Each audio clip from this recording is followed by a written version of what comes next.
உங்கள் அனைவருக்கும் எனது இனிமையான பொங்கல் தின நல்வாழ்த்துக்கள். இந்த பொங்கல் தமிழர்களுக்கே உரித்தான ஒரு பண்டிகை. இதில் உழவர்களுக்கு நாம் நன்றி செலுத்துகிறோம். ஒவ்வொரு கிரெயின்ஸ், ஒவ்வொரு சாப்பாடு இல்லாட்டி உயிர் வாழ முடியாது. இதை கொடுக்கறது உழவர்கள். அவர்களுக்கு நன்றி செலுத்துகிறோம்.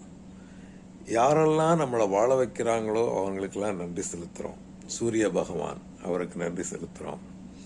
சூர்யா உன்னை தொழுவேன், சூழ்ந்த வினைகளெல்லாம் நீங்கத் தொழுவேன். சந்திரா உன்னை தொழுவேன், சந்ததியெல்லாம் தழைக்கத் தொழுவேன்.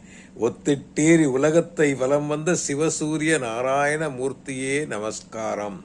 இந்த நன்றி உணர்வை சொல்றப்ப உடம்புல நல்ல ரசாயன மாற்றங்கள் ஏற்படுது, நல்ல ஒரு அழகு ஏற்படுது. ரொம்ப சந்தோஷமா இருக்கும்.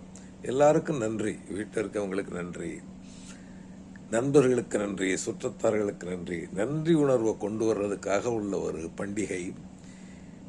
இந்த உழவு தொழில் இல்லைன்னா நம்ம உயிர் வாழ முடியாது. எவ்வளவோ வருது, ஆனால் அந்த உழவு தானியங்கள் அதை பண்ணுறவங்களுக்கு ரொம்ப மரியாதை செலுத்துகிறோம். அன்பு நண்பர்களே, தமிழர் என்று சொல்லடா, தலை நிமிர்ந்து நில்லடா. அந்த தமிழர் பண்பாடு பலாயிரக்கணக்கான தொன்மையான நமது மொழி.